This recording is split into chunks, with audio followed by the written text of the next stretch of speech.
Mesdames et messieurs, bienvenue à Découverte. Aujourd'hui, nous allons découvrir quelqu'un de merveilleux. Ensemble avec moi, vous allez apprendre à le connaître. C'est un homme de Dieu qui est dans la prédication, aussi dans le chant. Il est un chanteur, il est un compositeur. Il a fait des chants qui bénissent beaucoup l'Église. Et peut-être que vous le chantez déjà, mais que vous n'avez jamais su, que vous le voyez en route, vous n'avez jamais pu faire la corrélation entre la personne et les chants qui nous bénissent le plus souvent. Il n'en a fait pas qu'un seul, il en a fait beaucoup. Alors aujourd'hui, nous allons donc découvrir son parcours. Nous allons découvrir dans quelles circonstances il a composé ses chants. Mais déjà, avant de citer son nom, j'aimerais d'abord vous balancer ses chants. On se voit juste après ce débat. C'est la saison. Aucun symptôme, aucune douleur ne m'empêchera de regarder en direction du Dieu qui m'a parlé et qui m'a promis de faire quelque chose de nouveau. Je me tiens dans sa présence et je suis en train de prier et je crois que le ciel est ouvert.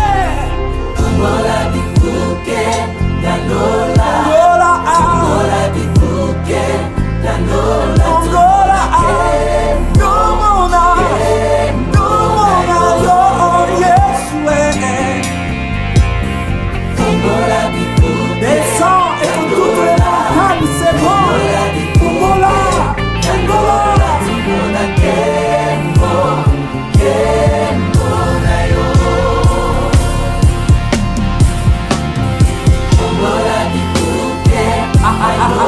que le ciel s'ouvre sur notre vie, sur ma famille, sur mes études. Je le proclame dans ma vie.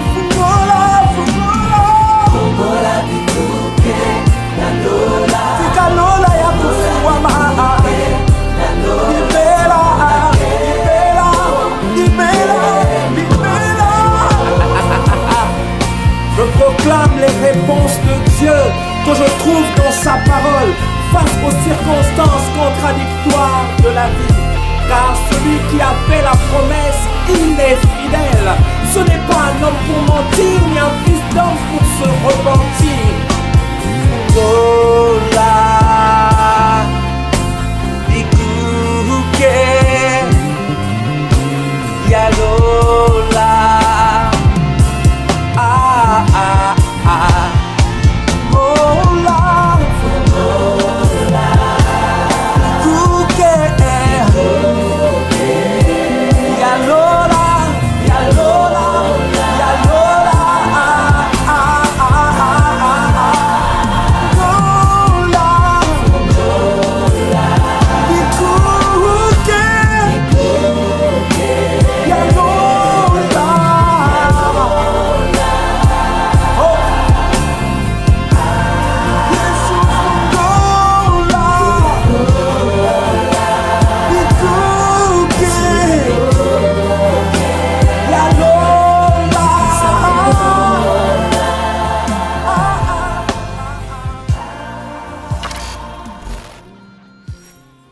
Voilà, nous sommes de retour. Vous l'avez vu, il s'agit donc de Yannick Pataouli. Bonsoir Yannick Pataouli. Bonsoir homme de Dieu. En tout cas, homme de Dieu, je suis heureux de vous recevoir dans notre plateau. Le bonheur est partagé. En tout cas, c'est un honneur pour nous de vous recevoir. Bonheur partagé. Je suis sûr que nos téléspectateurs qui vous ont suivi vous connaissent. Plus dans la casquette du prédicateur. Et puis, on vous voit toujours dans toutes les grandes actions de Cèdre Katabay. Mais jamais, alors jamais, nous avons eu à faire la corrélation entre le chanteur et son tube. Ça, il faut le dire, c'est un tube. Waouh. Gloire à Dieu. Qui est Yannick Pataouli? Commençons par là. Yannick Pataouli est serviteur de Dieu, chantre, prédicateur. Si je ne peux dire que ça, il est marié. Marié à Francine Bouika Bongo, père de 3 enfants. Maman Francine, on vous salue de là où vous êtes. Nous te saluons. Votre mari vous aime beaucoup. Avec qui on a 12 ans de mariage, il faut préciser. Wow, 12 ans de mariage depuis le 27 octobre. Wow. Ça fait 12 ans que nous partageons cette vie ensemble. Et... Ah, octobre, c'est moi, c'est moi. Oui, oui, oui, oui. Waouh, Ça en fait tout cas, 12 ans. Bonne fête, maman. Nous sommes en tout cas heureux. On veut que vous durez encore plus longtemps. Amen. Et avec elle, on a 3 merveilleux enfants. Ok. À côté de ça, voilà, je travaille comme agent de l'État. C'est un peu ma brève présentation. Enfant de Dieu, serviteur. Aujourd'hui, vous évoluez dans quelle église? Aujourd'hui, je suis au centre missionnaire Philadelphie Gombe, Wow. auprès du pasteur Ken. C'est là que j'évolue en tant que serviteur. Donc, vous êtes chantre, vous êtes aussi prédicateur. Mais avant d'abord d'aller en détail, j'aimerais qu'on revienne un peu en arrière. Comment s'est passée votre rencontre avec Jésus? Ouf. Ma rencontre avec Jésus, elle s'est passée en 1993, précisément à l'église La Borne. Je n'oublierai jamais ce jour de décembre parce que on s'approchait des festivités de la Noël et c'était ce moniteur-là qui a présenté Jésus et l'œuvre de la croix d'une manière particulière. En fait, comme on est enfant, généralement on répond à des appels selon une influence et parce qu'on nous a... Mais ce jour-là, il a dépeint l'œuvre de la croix et l'œuvre de Jésus-Christ d'une manière particulière qui m'a marqué. Et il a fait un appel au salut. Et ce jour-là, ce jeune enfant-là est passé et il a dit oui à Jésus. Et c'est une décision qu'il a prise là, il y a maintenant 93, 2024, 31 ans. Wow. Et depuis qu'il a pris cette décision, il n'a jamais Donc, vous quitté la foi. servez Jésus depuis très jeune. Très, très jeune. Ah, c'était à La Borne à l'époque. Oui, oui, j'ai reçu le Seigneur Jésus-Christ à la Borne. Wow. Vous étiez encore à l'école les dimanches, vous étiez... J'étais encore à l'école des dimanches. Et vous étiez déjà conscient de la personne de Jésus. Très conscient parce que ce souvenir ne m'a jamais quitté. Wow. Si je peux donner le souvenir de la date et tout ça, je peux avoir oublié des choses dans ma jeunesse, mais ce jour-là, je ne l'ai jamais oublié. Okay. C'est resté, le visage du moniteur est resté. Malheureusement, je n'ai jamais eu son nom. Un jour, j'ai fait même des recherches à l'église de la Borne pour savoir si les gens le connaissaient encore. Mais j'ai le visage, j'ai l'appel, j'ai même la salle. Je me rappelle la salle dans laquelle j'étais ce jour-là. Donc, c'est resté gravé dans mon esprit à jamais. Waouh! Non, mais ça, c'est merveilleux. C'est beau de voir des personnes aimer Dieu déjà très jeune. Amen. Et vous, donc, vous avez connu le Seigneur déjà très jeune comme ça. Alors, quel est le moment où vous avez eu votre appel comment je peux dire, à servir? Comment c'est passé? Juste à ce moment-là, vous savez déjà que vous serez un prédicateur de l'évangile, ou bien c'est après que c'est arrivé? Je peux dire que des fois, Dieu place l'appel dans des choses qu'un enfant peut considérer comme banales, parce que j'ai en souvenir que très souvent, déjà très petit, j'imitais 2 personnes à la maison. J'imitais le pasteur Vernon en train de prêcher. Ok. Et j'imitais à l'époque le conducteur de louange le plus connu, c'était le pasteur Noé Sassi, que je salue.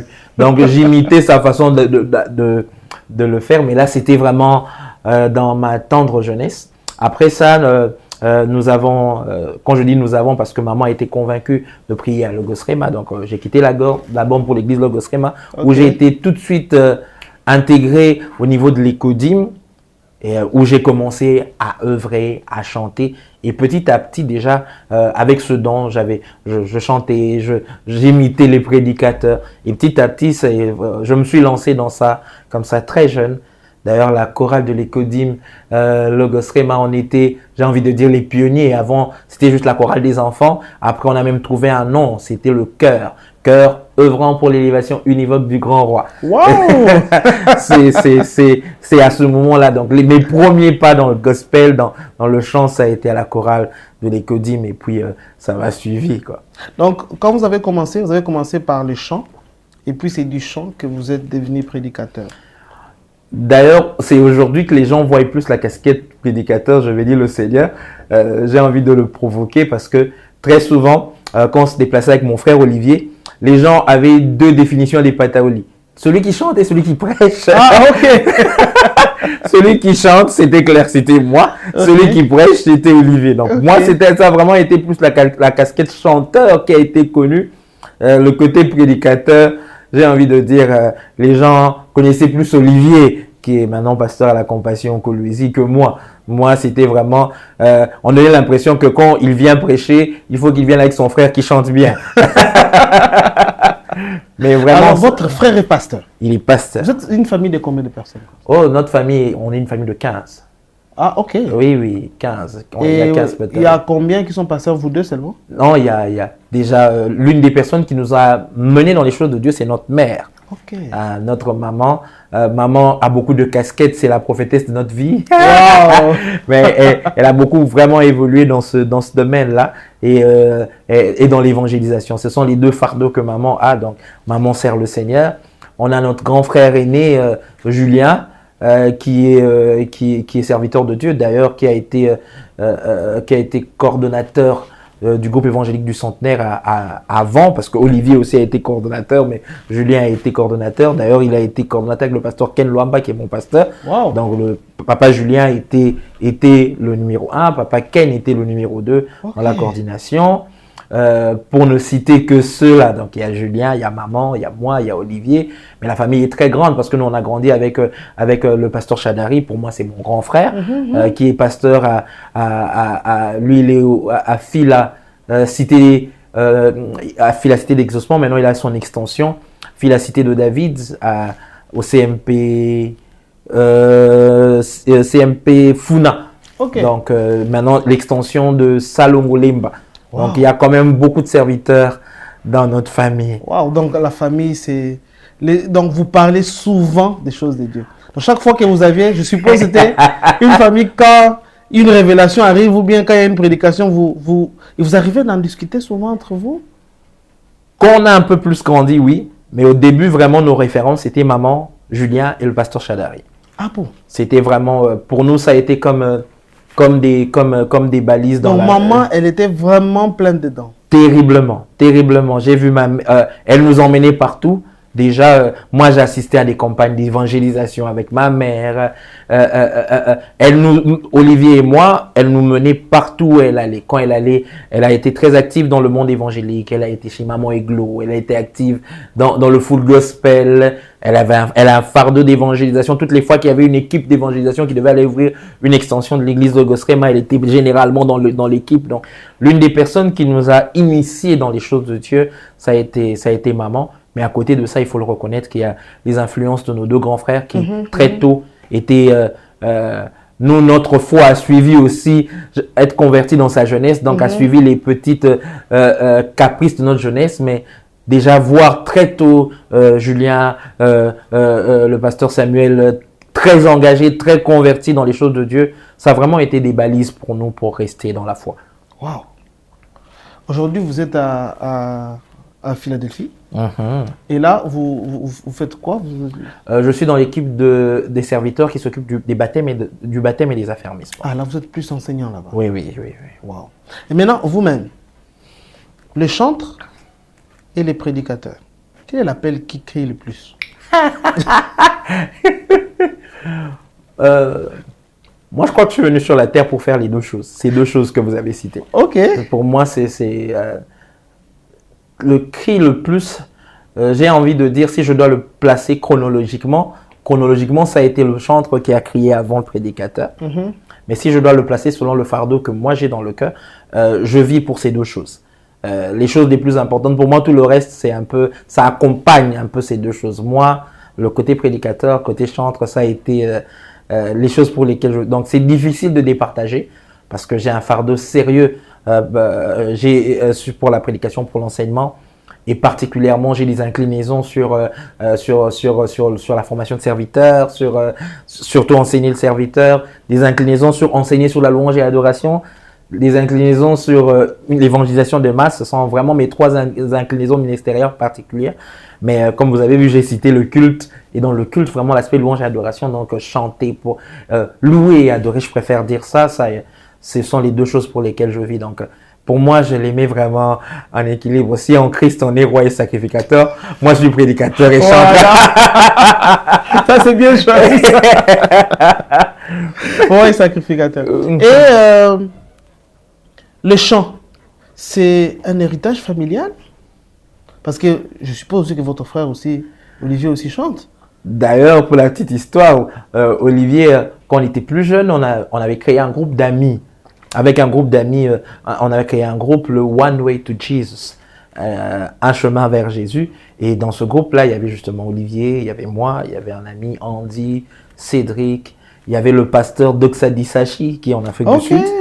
Il y avait un autre ami David, il y avait un autre Junior, James, il préfère James, il n'aime pas Junior. Et il y avait aussi l'homme de Dieu Arnold Disachi. Donc on a vraiment évolué dans un groupe qu'on avait créé d'ailleurs nous-mêmes un peu. C'était un fardeau, on chantait. À un moment d'ailleurs, on a sorti un chant qui, j'ai envie de dire, qui n'est pas sorti, mais qui se jouait dans certaines fêtes chrétiennes et tout ça. Papa et biso banana. Avec Motoyama Kassi. C'était des hommes seulement qui chantaient. Beaucoup de gens ne savent pas que c'est nous. Il y a la voix de Papa Olivier dedans. Il y a ma voix, oui. Wow. Donc c'est le seul chant qu'on avait enregistré. Et à côté de ça, on avait un cahier. Le plus grand compositeur d'entre nous, c'était mon ami Andy. D'ailleurs, que je salue en passant. C'est un ami, un frère, mais c'est l'une des personnes vraiment qui... Si je peux citer les gens qui m'ont motivé et qui ont cru dans ce don qui est le mien, il fait partie des premiers. Wow.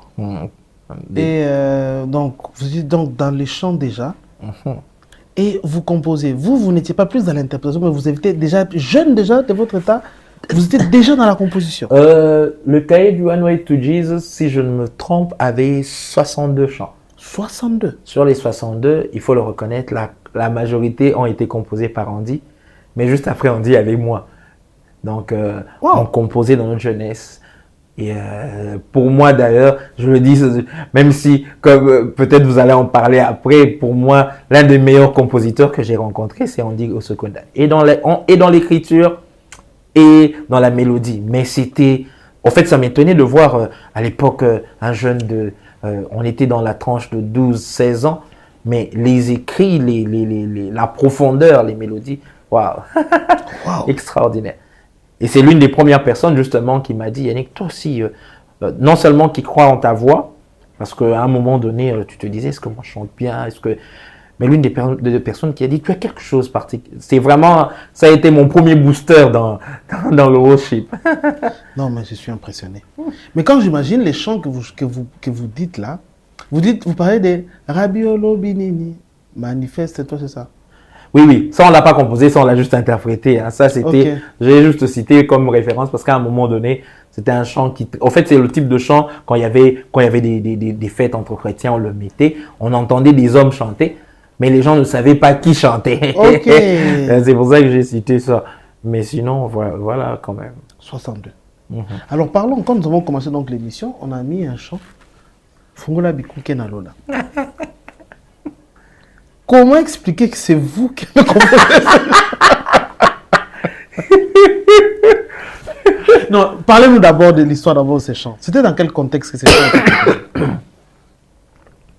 Beaucoup de chants que nous avons reçus, que moi particulièrement j'ai reçus, c'est dans des contextes de prière, de retraite.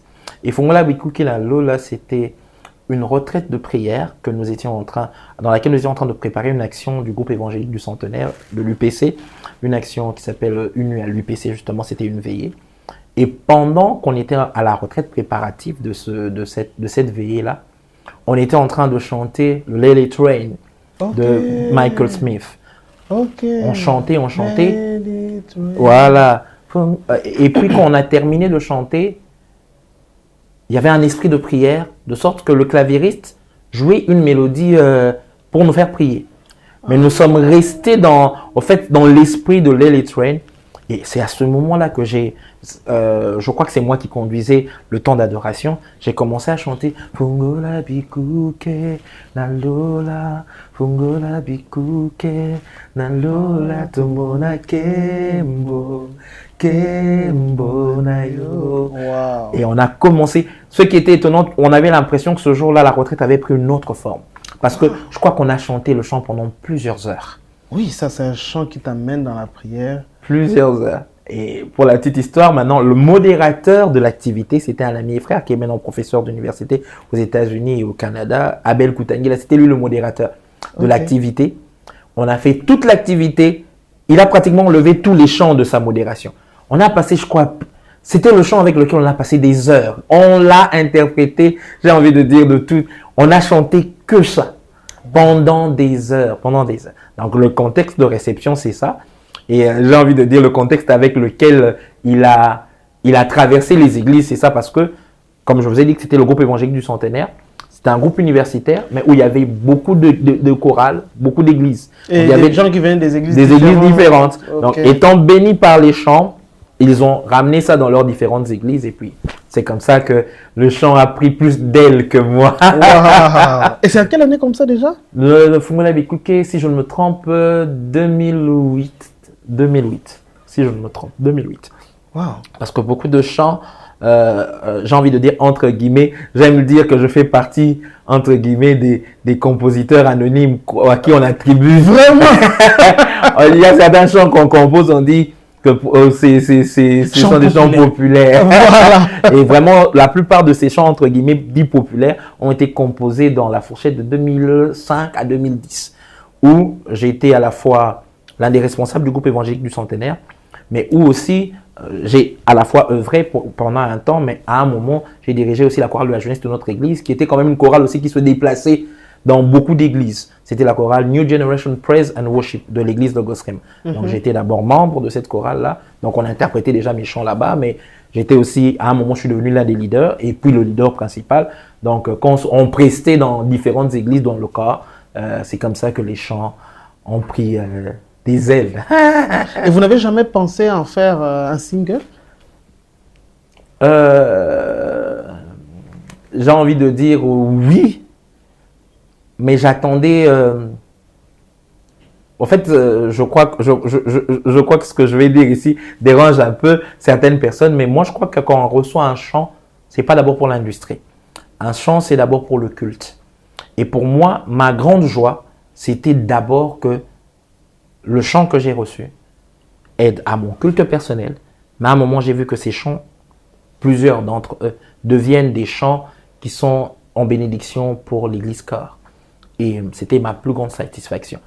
L'idée, faire un tube, faire une carrière et tout ça, je ne dirais pas que je n'y pensais pas, mais c'était pas urgent. C'était pas du genre, comme j'ai un chant, que je le sorte. Comme j'ai un chant, que je fasse un album. Comme j'ai un chant, il y a eu des pressions de toutes parts. Il y a eu même ces questions-là. Mais pour moi, ça servait pour la gloire de Dieu.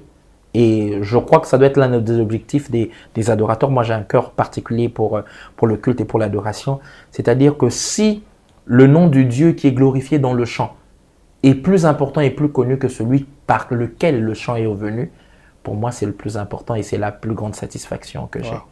Et moi, je vois ça plutôt dans... Quand je vois Fungula Bikuke Narola, je le vois un peu comme le chant qu'a fait cette dame sud-africaine qui a fait un chant qui a été traduit dans plusieurs langues. Comment elle s'appelle encore? Elle est âgée aujourd'hui. Celle qui a fait... Rebecca Malope? Non. Attends, elle est... Celle qui écrit sur la kilo, mais comment elle s'appelle? Sinache. Sinache. Elle a fait son chant là, qui a fait un tube qui est même chanté par les gens de Hillsong. You are here, up.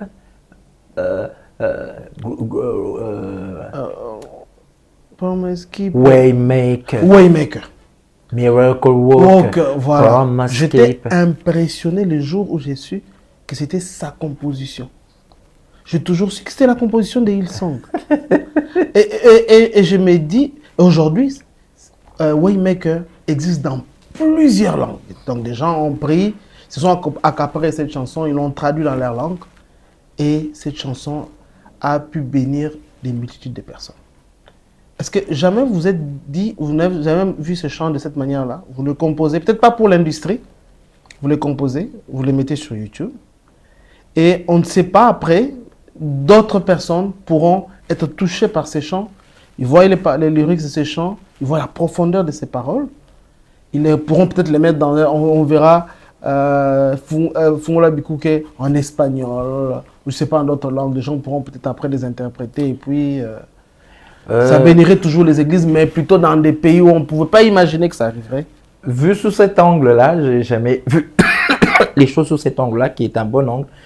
Mais je dois vous avouer que moi, c'était... je reçois, c'est bon pour mon culte personnel. Si ça bénit quelqu'un, gloire à Dieu. Ok. Ok. Au début, vraiment, c'était ça. C'était je reçois mon culte personnel. Si ça bénit quelqu'un, gloire à Dieu. Je reçois. Bon, pour mieux l'interpréter, j'ai besoin d'autres voix. J'ai besoin d'une chorale où je travaille. Est-ce que ça peut être en bénédiction? Ça peut être quelque chose qui nous permet d'avoir des bons cultes à l'église, des bons cultes au groupe évangélique. Ok, on peut l'interpréter. Et si Dieu est glorifié, donc vraiment l'idée de le mettre sur les réseaux pour cet objectif-là ne m'a pas directement traversé l'esprit. Moi, c'était Mais vous y pensez, puisque j'en parle. non, maintenant que vous en parlez. C'est comme ça. Je ne sais pas, mais je sens ça. En fait. C'est comme ça que je dis que je n'ai pas mis un point. Quand j'ai parlé de ne pas l'industrie d'abord, pour moi c'est pas comme un point final, mais c'était pas non plus une finalité. Tu te dis, on va se lancer dans ça. Et dans le moment arrivera. D'ailleurs, c'est l'un des moments. Je suis là. Je suis là en train de vous parler. Waouh. Non, mais c'est franchement, et il n'y a pas que ça. Il n'y a pas que ça, il y a sans toi, je ne suis ça, c'est rien.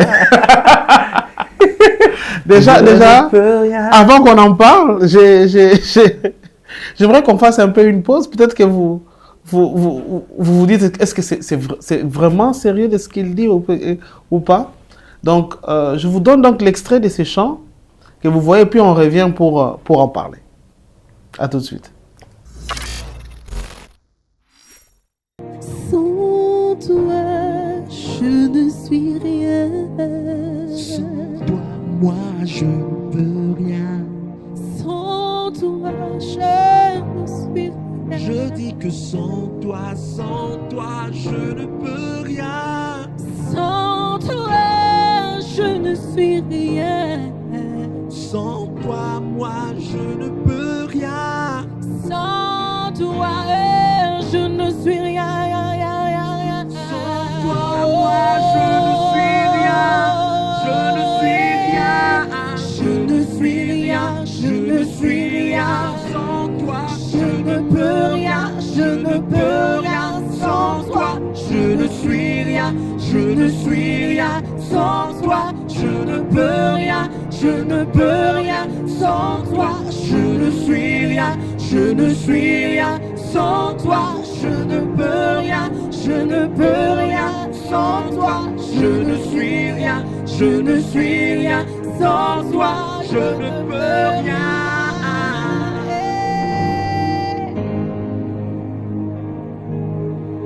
Et ma bravo shine. Seigneur Dieu de grâce, sans toi nous ne sommes I rien. live without you. That's why I sing. Où irais-je? Où irais-je? Que ferais-je? Que ferais-je sans toi? sans toi? Que serait mon histoire? Mon histoire Si on m'enlevait m'enlevait. Jésus? Où irais-je? Où irais-je? Que ferais-je? Que ferais-je sans toi? sans toi? Que serait mon histoire si on m'enlevait Jésus?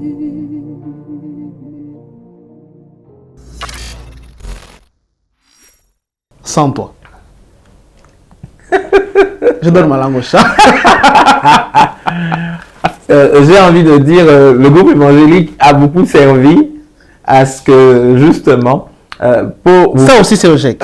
Oui, retraite, pratiquement dans les mêmes contextes que Fongola Bikouké, si pas la même année, l'année d'après, je ne m'en souviens pas vraiment. Il y avait une retraite où on préparait une activité et le prédicateur était en train de prêcher, c'est moi qui conduisais, et puis quand il a terminé de prêcher, je conduisais le moment d'adoration. Et ce jour-là, justement, pendant tout le moment, on était en train de chanter le chant Breath. And I, et moi, j'ai tant besoin de toi.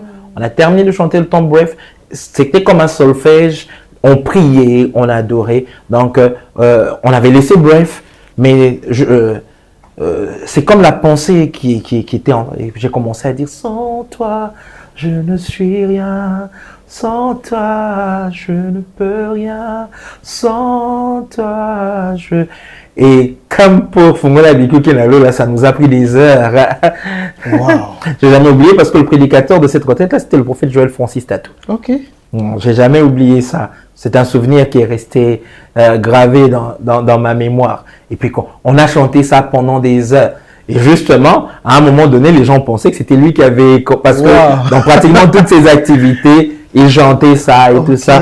C'est avec le temps que l'autre partie, où irais-je, que ferais-je, que j'ai ajouté et tout ça. Mais vraiment... ça aussi, c'est vous qui avez... Ouais, c'est tout le package, c'est vraiment moi. Que serait mon histoire si on m'enlevait? Ça, par contre, cette partie-là, je l'ai reçue à l'église. Pendant que j'étais en train de conduire à un moment avec le chant, et puis j'ai complété. Si on m'enlevait, Jésus.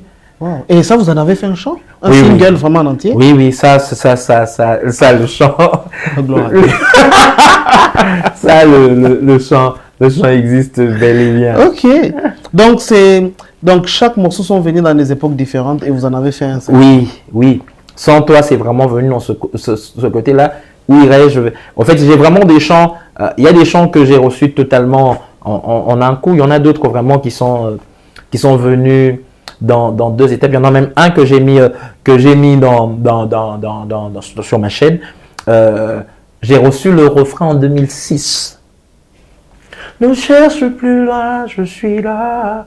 Ne cherche. C'est en 2006 et c'était vraiment un refrain que je chantais dans un moment de prière personnelle. J'étais en prière, j'étais en train d'adorer le Seigneur et l'image que j'étais en train de voir, c'est vraiment l'image de quand Jésus entrait, faisait son entrée triomphante et puis on a demandé aux enfants de se taire. Ok. Et puis il a dit que si les enfants se taisaient, des pierres, je susciterai de la louange. Alors moi, pendant que je pensais à ce verset-là, j'ai commencé à l'adorer en lui disant, ne cherche plus loin, je suis là, je me porte garant que les pierres se taisent à jamais, reçois mon adoration. Et c'est en 2006 que j'ai reçu ça.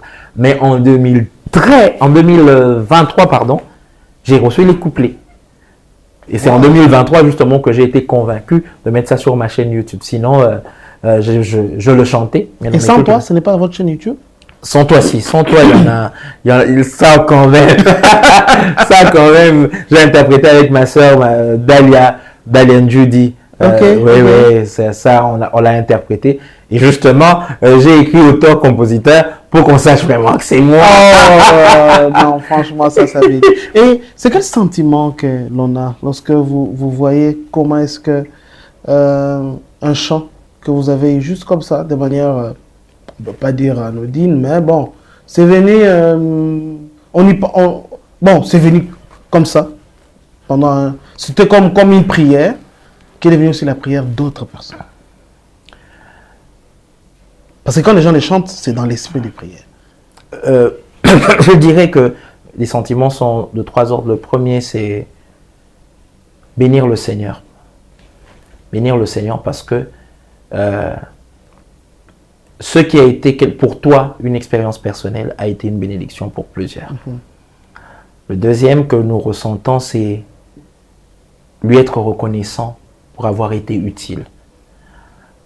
Je crois qu'avant l'émission, je vous racontais une histoire, c'est que j'étais dans une maison où une église était en train d'interpréter un des chants composés par moi. Et je disais à ma femme, parce que l'église est vraiment donnée pratiquement sur notre chambre, je dis à ma femme, si on leur dit que c'est moi qui a composé, ils croient même pas. Donc cette sensation de voir, ok, vraiment le maître est plus connu que le serviteur. En fait, ma pensée par rapport à la composition, c'est laquelle? C'est que on ne connaît pas la plume, on retient l'auteur. Yannick est une plume. Si l'artiste a utilisé sa plume, si le peintre a utilisé son pinceau, qui parle des pinceaux du peintre? On ne parle que du tableau et de la gloire du peintre. Et pour moi, si on peut parler de l'œuvre et de Jésus qui est glorifié, le pinceau que je suis, la plume que je suis. C'est comme qui dirait, je suis un match des footballs de l'équipe nationale à la télé. C'est vrai que c'est dans un écran 4x4, tout ça. Mais après, quand on gagne, est-ce que on glorifie l'écran qui était de bonne qualité ou c'est ça ce qui est à l'intérieur. Vraiment, que Dieu soit béni. Moi, c'est ce deuxième sentiment, c'est waouh, Seigneur, utile, fidèle. Mais la troisième chose que je ressens, c'est comme une prière que je fais au Seigneur, que tu grandisses et que je diminue.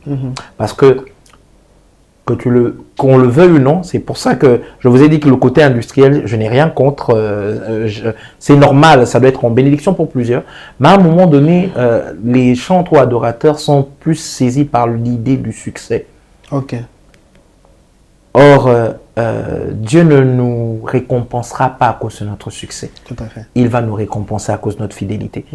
Et je dis au Seigneur, il peut se faire, comme aujourd'hui, on me voit sur Metanoia, qui est une chaîne très suivie. Il peut se faire qu'on mette un visage, qu'on mette un visage sur l'œuvre. Mais je ne voudrais pas perdre le fait de rester invisible et que Dieu soit visible. Ça, je ne voudrais pas le perdre. Oui, c'est comme nous. On connaît plus la chaîne que son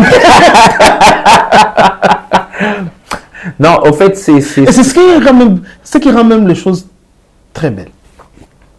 Succès, je n'ai aucun problème parce que Dieu peut te donner du succès, Oui, Dieu peut te faire connaître, Dieu peut t'emmener très loin, mais ne pas en faire un goal. Un jour, je faisais rire quelqu'un, je crois qu'il faudrait de la sagesse, il faudrait de la promotion, il faudrait de la publication, mais j'étais en train de lui dire la satisfaction que j'ai de faire ce que Dieu m'a demandé de faire avec fidélité est plus important que le répondant. Que les gens disent c'est lui qui a des succès et tout ça. J'ai envie de faire rire encore. Tu sais que Mimo Lissa, à part le pasteur Marcelo, Seigneur montre-toi, qui est aussi l'une de mes compositions. Seigneur montre-toi, montre-toi tel que tu es. Le pasteur Marcelo a ajouté le verset je t'ai lu. Ça c'est vraiment lui qui a ajouté pendant qu'il était en train de chanter dans ma Bible. J'ai intégré ça parce que c'est moi qui ai compris. Mais tu vois, les gens connaissent plus le pasteur Marcelo qui a fait connaître le chant et le pasteur Moïse Mbi qui l'a traduit en lingala. Et en termes d'impact, en termes de succès, il n'y a pas photo. Papa Marcelo, le pasteur Moïse Mbi qui est un frère, sont plus connus. Mais ça ne me dérange en rien. En comptant, c'est même plaisant que ces chants aient atteint plusieurs autres personnes. Voilà. Ça ne me dérange en rien. D'ailleurs, ils ont été... Waouh. Des fois, moi-même, quand tu as l'impression que la traduction, surtout que nous, on est bantou, ils chantent ça avec ta langue. Tu as l'impression de le sentir différemment. Et tu te dis, waouh. Donc, que Dieu soit glorifié. Que Dieu soit glorifié. Wow. Que Dieu soit glorifié, c'est le plus important. Donc, sagesse, il faut mettre l'intelligence. Et ça, c'est déjà interprété dans votre chaîne aussi? Ça non, mais ça dans un maxi single que je prévois, il y a le titre. Ah bon? Vous prévoyez déjà un maxi single? Oui, il y a un maxi single que j'ai envie de dire, c'est le côté, à la fois le côté perfectionniste, mais aussi le côté attendre le go de Dieu, que j'ai terminé depuis 2018. Nous sommes en 2024. En 2024. Je l'ai terminé. D'ailleurs, j'avais lancé l'un des chants du maxi single. J'entends le bruit justement avec lequel il y a une partie où on termine avec Fongola Bikou Kenalo là, qui devait être le chant, mais bon, il y avait le côté go de Dieu, mais il y avait aussi le côté à un moment tu veux donner le meilleur. J'ai envie de dire, il y a beaucoup d'ingénieurs qui ont mis leur tête là-bas. À un moment tu es d'accord. C'est le côté artistique aussi parce que par la grâce de Dieu, j'ai travaillé quand même avec des bons ingénieurs. Mais toutes les fois, tu avais un sentiment d'insatisfaction, non à cause de la personne qui travaillait, mais ton côté artiste, tu te dis, il y a quelque chose qui manque, il y a quelque chose qui manque. J'ai travaillé avec l'ingénieur Enoch, qui est un super ingénieur qui travaille avec les archanges. J'ai travaillé avec le grand J-Roi, qui a touché encore à ce single-là. Et puis, j'ai travaillé avec James Magila, que je salue en passant. Donc, beaucoup d'ingénieurs ont mis leur main là-bas, mais je crois que maintenant, c'est la bonne.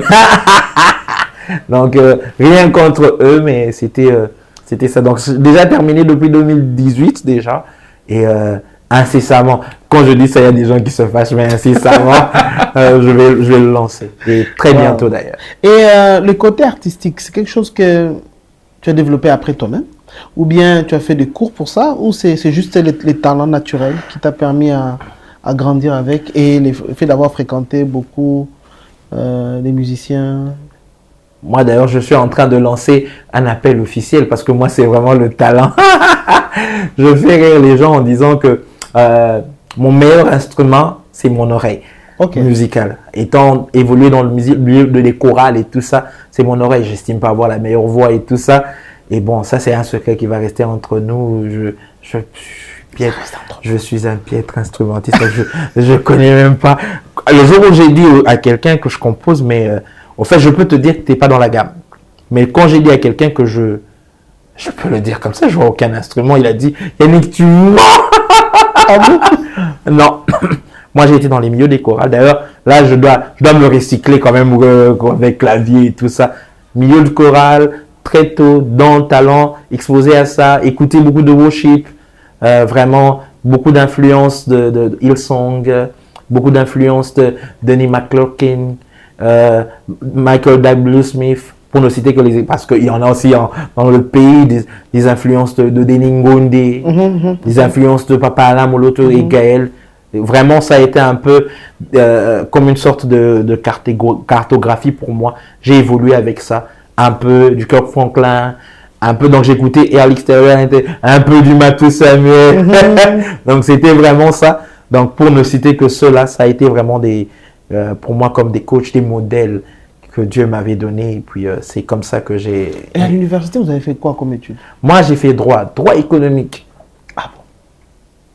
Même si je n'utilise pas beaucoup mon diplôme.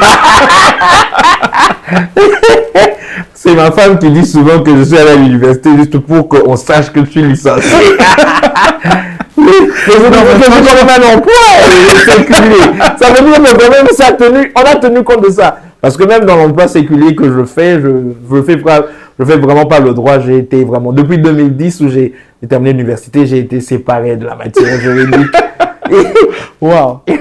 Mais peut-être que ça t'aide à faire des bonnes compositions aussi en France. C'est très important. Moi, je crois que les études... Et puis après, ça t'aidera... Je sais qu'après, il faut quand même que tu emboîtes quand même le côté industrie. Ça t'aidera à bien signer tes contrats. Quand même. Voilà un peu, j'ai étudié. Et jamais ça t'est traversé l'esprit de faire des études théologiques ou des études de musique, etc. Non. Musique et théologie, beaucoup. Il faut reconnaître que je suis un théologien, j'aime dire théologien auto-formé. Pourquoi je le dis? Parce que ma mère, pour ne parler que d'elle, a fait beaucoup d'études théologiques. Donc, théologie pratique, généralement, elle a été chez Papa Roger Osma, elle a fait chez nous à la Haché-Blore avec le Papa Diamant, elle a été au début quand film a commencé. Je pense que maman, il manquait maintenant, elle commence l'église. Qu'est-ce qui se passait? Nous, on se recyclait avec ces syllabus. Donc, quand elle avait étudié, nous, on prenait ça. À côté de ça, l'amour de la parole, l'amour des exercices fait que formation, j'en ai fait beaucoup. Je suis en train quand même de vouloir en faire quand même quelques-unes de formelles. Je m'informe, mais là, même ici, je ne donnerai pas où. Mais ça, c'est clair parce que c'est important. À la fois, il faut ajouter de la connaissance et on en a besoin. Bon, sinon, je suis un amoureux des études bibliques, amoureux de tout ce qui est formation dans le domaine qui est le mien, donc les deux domaines principaux qui sont les miens.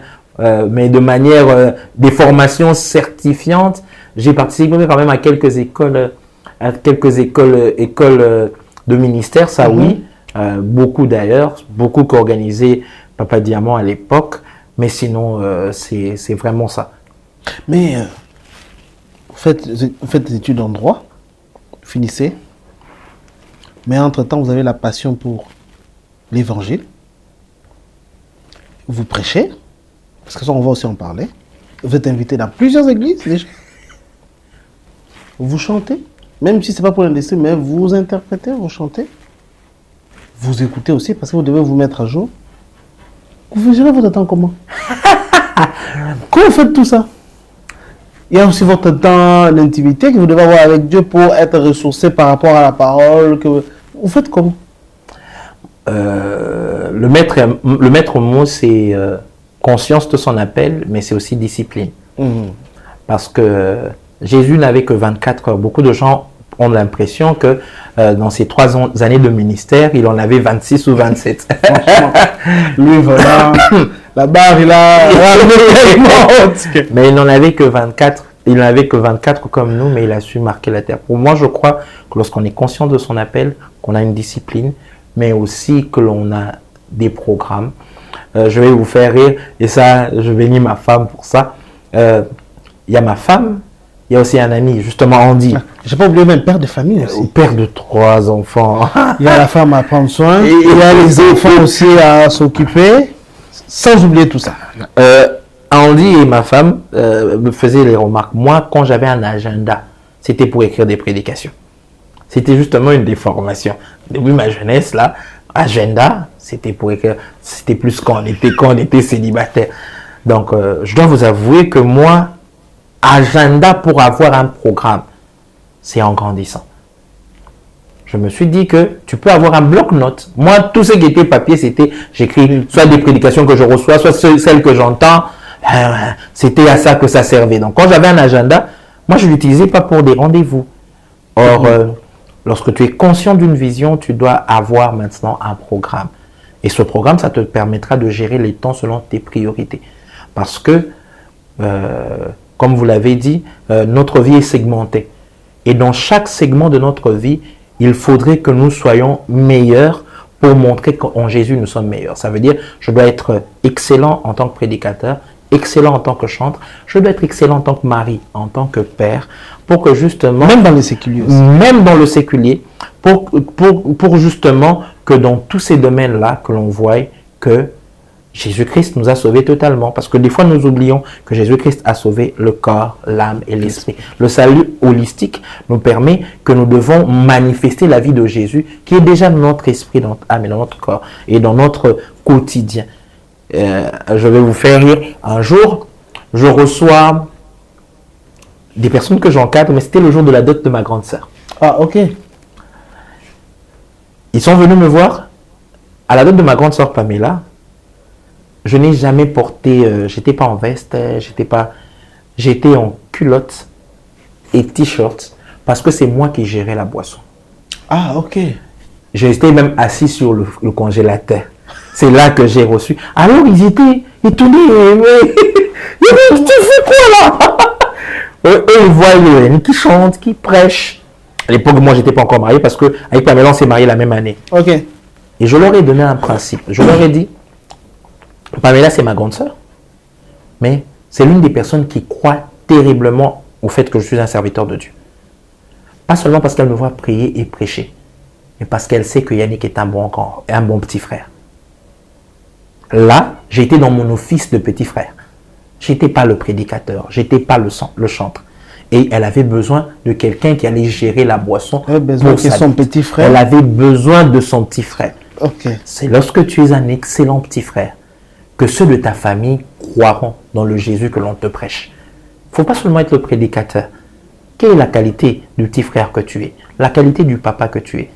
Beaucoup d'enfants de serviteurs de Dieu n'aiment pas le sacerdoce.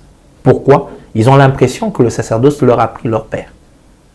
Mais si, dans le quotidien, ils remarquent que malgré le fait que je suis occupé dans le sacerdoce, j'ai des moments de qualité. Les gens savent que Yannick est très attaché à ses enfants. On rit, on parle, on a des moments où on échange. Donc, dans mon programme, ils sont aussi une priorité. À la fois, je joue mon rôle de père, je joue mon rôle de mari, mais je suis aussi en train de véhiculer le message de Christ. Christ m'a rendu meilleur père, m'a rendu meilleur mari. Donc, quand j'ai un agenda, je peux impacter. Waouh. Comme Jésus, il avait toujours des foules qui le suivaient. Mais bizarrement, Jésus rendait visite à la belle-mère de Pierre. C'était dans quel contexte? Amen. S'il pouvait aller jusqu'à la belle-mère de Pierre, c'est que même la femme de Pierre, déjà, alors, c'était...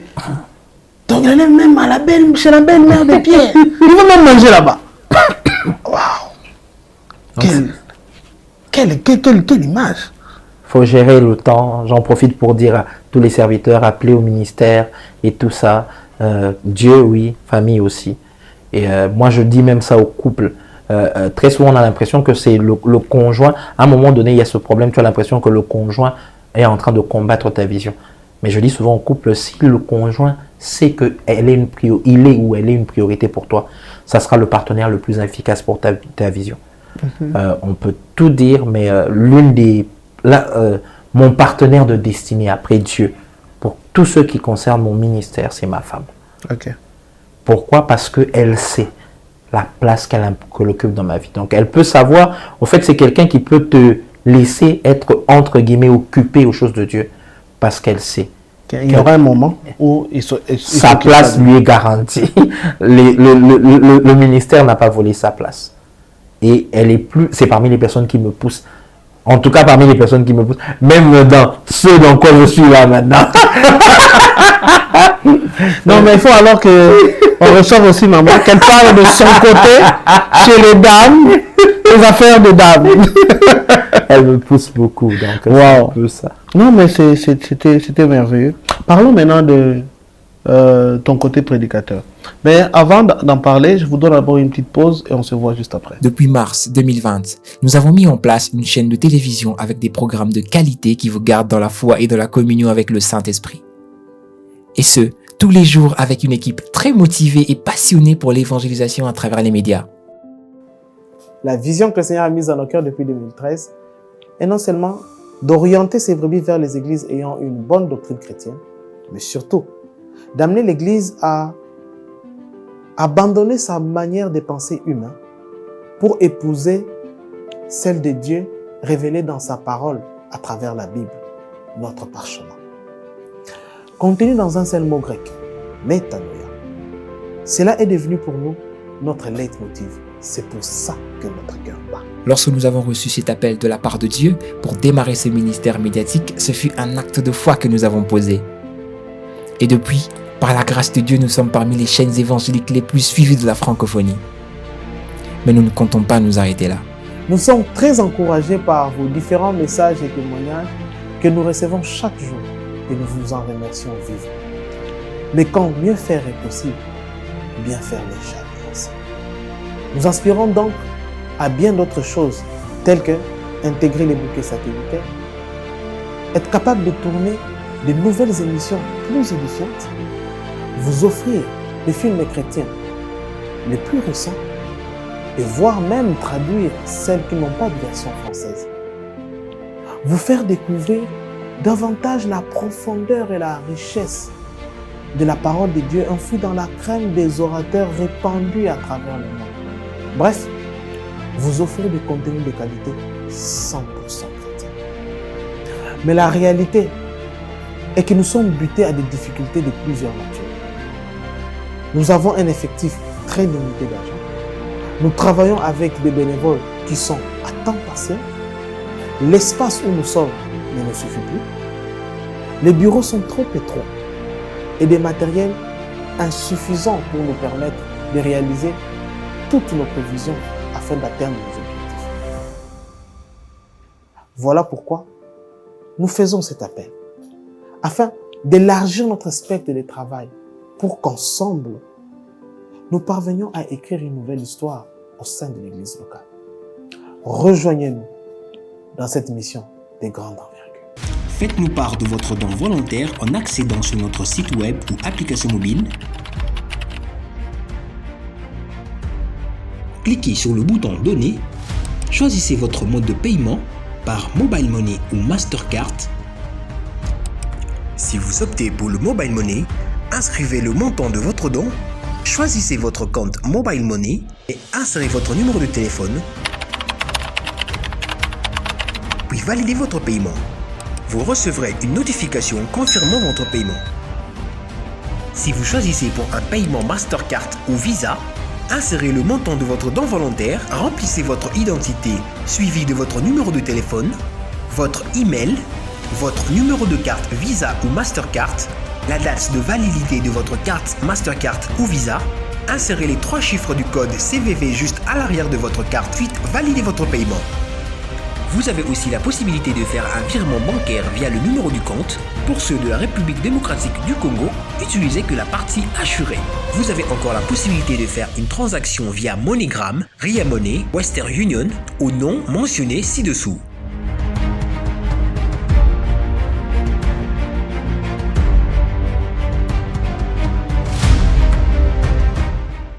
Voilà, comme vous savez, l'évangile est gratuite, mais l'évangélisation est payante. Donc, nous avons besoin de vos dons, de votre soutien pour être en mesure de perpétuer cette vision et de nous aider à aller encore plus loin. Parce que nous avons une vision plus grande que celle que nous vous présentons maintenant. Revenons d'abord à notre invité de ce soir. Alors, votre côté qui est le plus vu dans le corps du Christ aussi, c'est votre côté prédicateur. Vous prêchez depuis quel âge? Ma première prédication, si je ne me trompe, je l'ai faite à 13 ou 14 ans.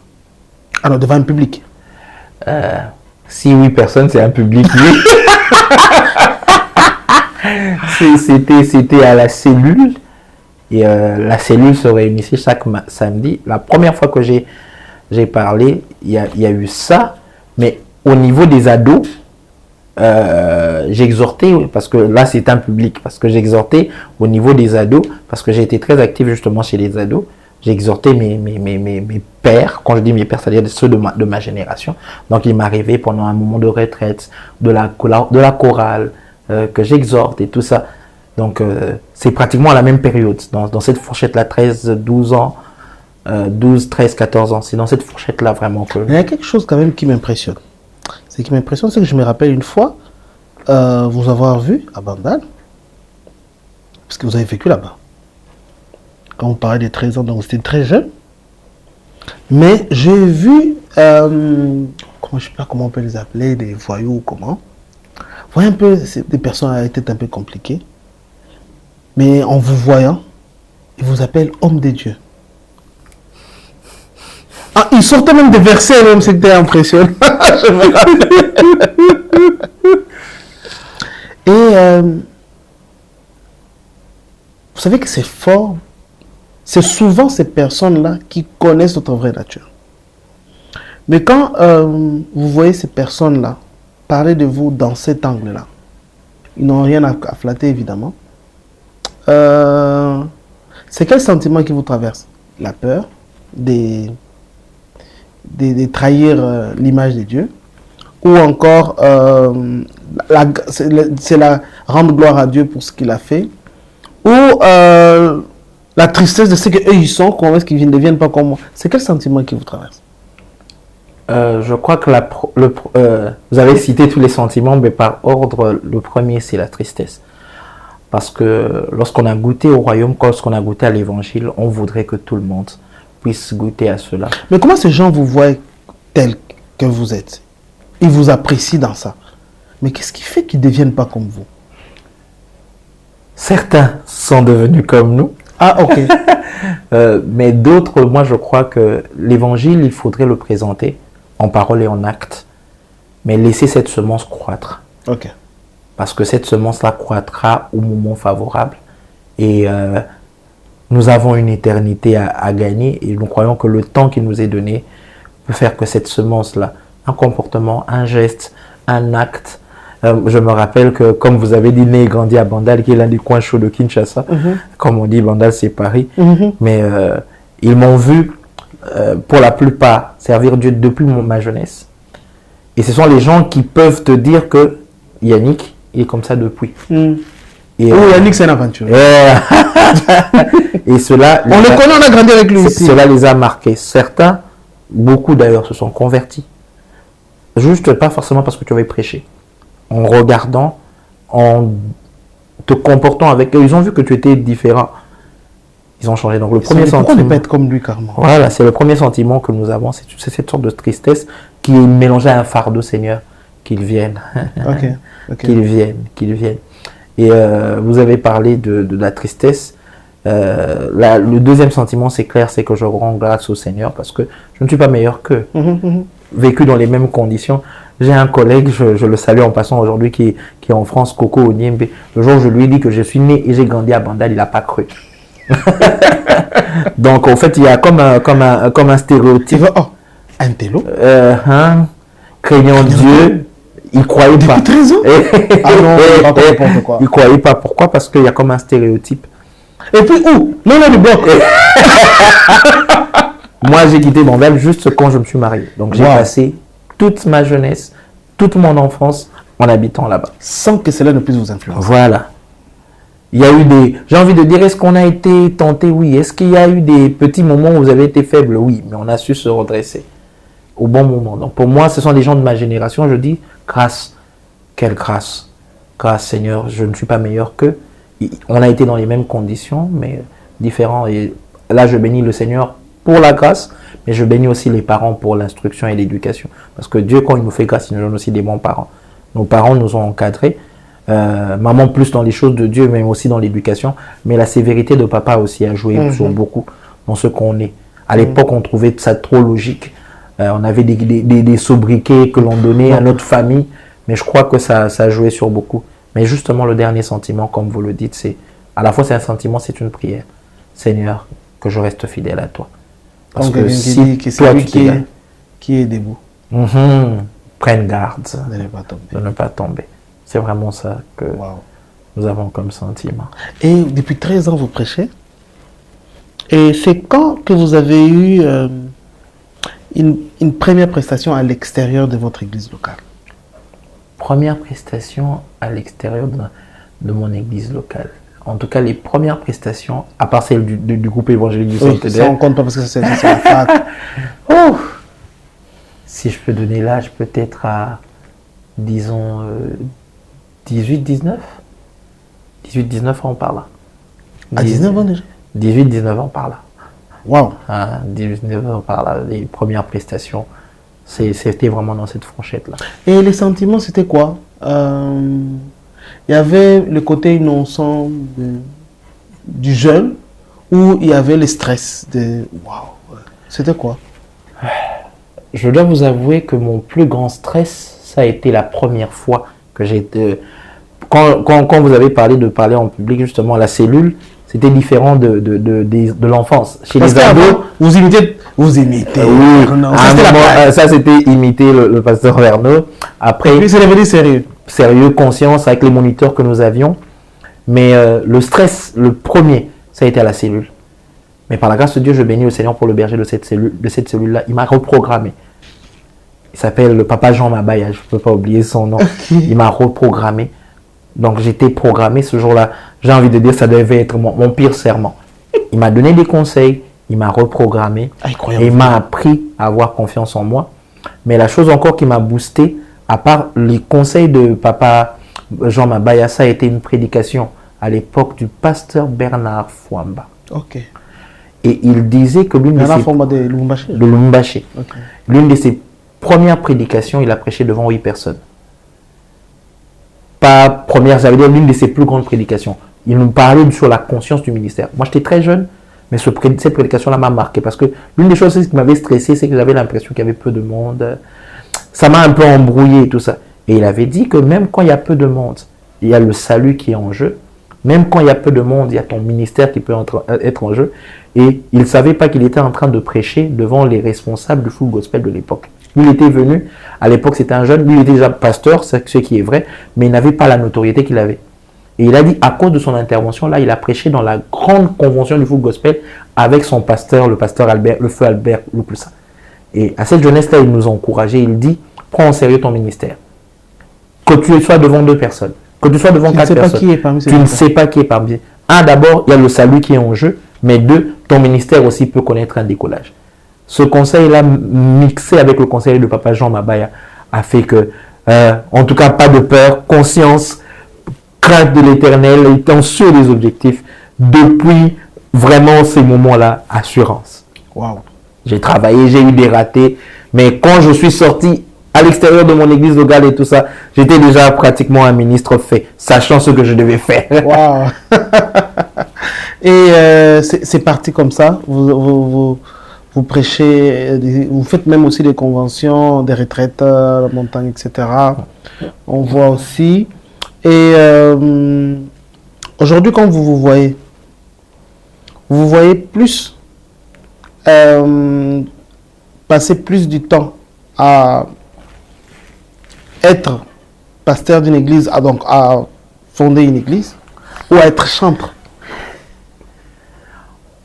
C'est pour ça que je suis en train Si les deux démarrent, là vous allez d'abord un peu vous apaisantir le plus. déjà maintenant là, je suis dans une structure où cette question-là, j'ai envie de dire, il y a un visionnaire pour lesquels, si je devais parler de mon inclinaison personnelle, je dirais que pour moi, les deux, comme je vous ai dit au début, les deux vont ensemble. Je ne sais pas dans quoi je vais camper. Les deux vont ensemble. J'ai l'impression que si j'insiste sur l'un, je serai comme une béquille boiteuse. Ok, d'accord. Dans la chronologie, comme je vous l'ai dit, j'ai insisté d'abord sur le côté chantre et puis il y a le côté prédicateur. Et là, vraiment, je suis dans la phase où je suis en train de concilier les deux parce que la vision au maximum, c'est celle-là. Être à la tête d'une œuvre, Dieu seul sait. Parce que pour moi, être pasteur ou bien être appelé au ministère, c'est pas d'abord être à la tête d'une structure, mais c'est d'abord être fidèle à ce que Dieu a mis dans son cœur et exercer, paître les brebis du Seigneur. Et pour moi, les deux choses-là, il n'y aura pas de frein, il n'y aura pas de choix. Pour moi, ça doit être fait dans un programme. Ce sont les deux pieds de la vision que Dieu a mis dans mon cœur. Donc, je campe du côté prédicateur, je campe du côté... Si ça doit être dans le cadre d'une structure, gloire à Dieu. Est-ce que j'ai des fardeaux et j'ai des inclinaisons ministérielles? J'en ai déjà discuté avec mon pasteur. Mais dans le cadre de la structure et tout ça, c'est les plans que Dieu va le faire. Mais faire les deux, je les fais maintenant, je continuerai encore. Wow. Vraiment, nous sommes très bénis par votre passage ici. Amen. Et votre single, c'est quand déjà, vous dites? Une date n'est pas encore connue? Ça vient. Non, mais il y a une dernière chose que j'aimerais quand même poser. C'est que depuis 13 ans que vous prêchez la parole, jusqu'à aujourd'hui, c'est quand même une bibliothèque, non? Une grande bibliothèque, ce qui est vrai. Que Dieu vous bénisse pour qu'on vous lise aussi. Dieu est en train de faire les choses parce que pour l'écriture, je suis déjà en train d'écrire. Quand je dis en train d'écrire, j'ai terminé 4 livres. Sérieux? Qui sont dans la phase des lecteurs, donc plus dans ma phase. Il y a vraiment le premier qui me tient à cœur, que je dois lancer incessamment, sur la conduite du culte. Celui-là, je vais commencer par celui-là. Mais j'ai déjà 4 livres édités, écrits, j'allais dire, pas édités, écrits. Et tous les manuscrits sont prêts. Donc, c'est vraiment mettre ça dans un agenda, le permettre au lecteur de lire et puis trouver, si pas publier, moi-même trouver une maison de publication et puis publier. Donc, l'écriture, c'est vraiment un fardeau dans lequel je suis déjà là. Pourquoi vous avez choisi ces chants? Est-ce que vous voyez plus... Pourquoi vous avez choisi ces premiers opus-là? Vous voyez plus en tant que chanteur, vous voyez plus conducteur de culte? Ou bien vos chants, c'est plus dans la conduite du culte, ou vous êtes polyvalent? Ce qui est vrai, c'est que j'ai composé beaucoup de chants, mais en majorité, j'ai une inclinaison pour les chants pour le culte. Pour le culte et tout ça. Et justement, le fardeau du conducteur de culte, parce que je sais que le chant est un moyen de conduire de culte, mais dans le livre, je ne parle pas que des chantres, parce qu'un conducteur de culte peut ne pas être un chantre. Un conducteur de culte peut être quelqu'un qui a simplement le rôle Dieu lui permet d'être celui par lequel, et bien sûr l'autorité établie aussi, pour administrer le moment de culte pour que ça se passe bien, pour qu'on puisse jouir au maximum de ce moment du culte. Donc dans le livre, je traite un peu de tous les ingrédients qu'il y a pour la conduite du culte. Il y a les ingrédients spirituels qu'il faudra voir après, il y a préparation et tout ça, mais aussi des ingrédients physiques. Il y a même, à un moment, je parle du fait le conducteur de culte n'est pas obligé d'être chantre, mais il doit utiliser chacun selon ses grâces. Donc, si tu es en train de conduire un culte, tu peux conduire un culte, mais donner les chants aux choristes, selon que Dieu t'a dit, et puis que ceux qui en ont la grâce puissent le faire. Au fait, j'aime dire que la conduite du culte, c'est comme le fait de porter l'arche. On porte pas l'arche seul. Il faut qu'il y ait plusieurs sacrificateurs. Donc, si tu veux porter toi-même, c'est compliqué. Appuie-toi sur les autres qui savent mieux le faire. Donc, c'est un peu les choses que je suis en train de traiter dans mon livre. Quand ça sera prêt, peut-être qu'on en parlera en profondeur. Mais déjà, les goûts, s'il faut déjà donner un peu un avant-goût aux gens, qu'est-ce que vous aimeriez qui arrive au lecteur de ces livres-là? La première chose, c'est que ça doit booster son culte personnel. Ok. C'est la première chose. Ce n'est pas seulement le culte de l'Église. Parce que le point de départ, justement, pour mieux conduire un culte, c'est savoir avoir un culte personnel. Ça aboutit parce que la cible, ce sont les conducteurs de culte communautaire, mais c'est comme le fondement. tu ne peux pas être un bon conducteur de culte communautaire si tu n'as pas un bon culte personnel. Ok.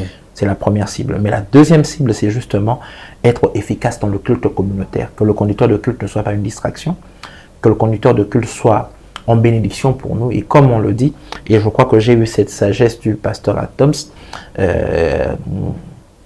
nous avons des conducteurs de culte qui sont en train de confondre. Ils veulent faire le culte à notre place. Le rôle du conducteur de culte, c'est un peu comme quelqu'un qui connaît la rivière. Ok. Et il doit nous mener à la rivière. Mais quand nous sommes à la rivière, nous devons nager nous-mêmes. Ok. C'est ça le rôle du conducteur de culte. Donc, à un moment donné, ton culte est excellent quand il y a une dimension où tu disparais dans ta conduite, où les gens prient, où les gens adorent, où s'il y a des instrumentistes, ils font des solfèges. Il y a même un moment de silence. Et le Donc, en fait, conducteur, tu amènes les gens et puis tu les laisses maintenant voler. il faudrait, parce que le conducteur de culte ne doit pas oublier que quand il conduit le culte, lui-même aussi, il fait son culte. Ah ouais. Et à un moment donné, ton culte, au fait, ton culte même communautaire a toujours une dimension d'une intimité personnelle. Parfait. On le fasse ensemble, mais c'est un moment où tu es seul face à Dieu, avec tes frères, mais un moment où la communion est importante, chanter ensemble, louer ensemble, c'est important. Mais même dans le culte communautaire, il y a un côté où Dieu s'adresse à toi seul, où Dieu veut t'entendre toi seul. Et le conducteur de culte doit être justement ce canal par lequel on se dit, ok, lui il connaît l'endroit où on doit aller, mais quand il nous y mène, qu'il nous laisse nager. Wow. Et que lui-même aussi il nage. Wow. Donc c'est l'une des choses que je poursuis dans ce livre. Ça me donne envie de les lire. Wow, vous avez vu, donc c'était donc Yannick Pataoli. Vous avez vu donc son côté. Il est excellent en tant que, comme il a dit, l'homme de Dieu doit faire un effort parce que l'esprit que nous avons reçu, c'est un esprit d'excellence. Il doit être excellent en tant que prédicateur, il doit être excellent en tant que chanteur. Il doit être excellent, bien qu'il n'a pas fait de solfège, mais il fait un effort excellent en chant, de manière instrumentale, etc. Excellent aussi même dans les séculiers. C'est ce qui vous réside. Si vous avez un dernier mot, qu'est-ce que vous direz à quelqu'un qui vous suit? La première chose que je lui dirais, c'est que il y a un Dieu dans le ciel qui te connaît, qui te voit et qui sait que tu es sa meilleure découverte. Des fois, comme le dit le concept de cette émission est peut-être venue faire aujourd'hui une lumière sur moi, mais c'est aussi un moyen de te dire à toi que avant qu'il y ait une lumière sur toi humaine, il y a Dieu déjà qui t'a vu et qui t'a découvert. Tu es la créature pour laquelle il a envoyé son fils mourir. Et pour toi, il a payé le prix suprême. Tu as de la valeur à ses yeux. N'oublie pas ça. 1. Ne perds pas ton éternité à cause du temps. 2. Ne gratte pas le ciel. 3. Sois fidèle à Dieu. Le succès viendra. Mais le plus grand succès, c'est que le maître dise un jour, bon et fidèle serviteur. Wow. Que Dieu nous bénisse. Amen. Est-ce que maman nous suit? Oui. Bon, je pense quand même qu'il y a un mot que tu dois donner à maman. Quand je vois ton parcours, ce que tu me racontes, je crois quand même que cette dame, c'est quand même l'exceptionnel. Voilà ce qui nous a produit, franchement. Je veux que tu dises quelque chose à maman. Pour tout ce qu'elle a fait. Je dis merci, je charge tout ça parce que parler de ma mère, c'est dire beaucoup de choses à la fois. Comme toutes les mères, moi je suis Benjamin de ma famille, donc on est attaché à sa mère, mais à côté de ça, nous le disons partout, nous passons, le plus grand héritage qu'elle nous a donné, c'est qu'elle nous a menés vers les voies du Seigneur. Et ça, c'est l'une des choses qu'on voudrait être capable aussi de donner à nos enfants. Et on le fait déjà. Merci maman, et nous allons pérenniser ce que tu nous as donné. Waouh. Maman, en tout cas, vous avez fait un travail extraordinaire. Voilà ce que vous avez produit. Vous avez produit des Yannick, des Olivier, des hommes qui bénissent le monde à travers ce que vous avez sémé en eux. Donc aujourd'hui, même si après des années, vous êtes au repos, vous pouvez être sûr au moins que votre travail continue à travers leur vie. Et pour ça, nous sommes fiers de vous. Que Dieu vous bénisse. Vous êtes une héroïne qui a fait un travail extraordinaire. Waouh. En tout cas, que Dieu vous bénisse. Je vous donne donc rendez-vous la semaine prochaine toujours dans nos heures habituelles. C'était donc Yannick Pataouli avec qui nous avons passé du bon moment. Et moi, je vous donne rendez-vous donc avec une nouvelle découverte. Pour aujourd'hui, on s'arrête là. Au revoir et que Dieu vous bénisse. Amen.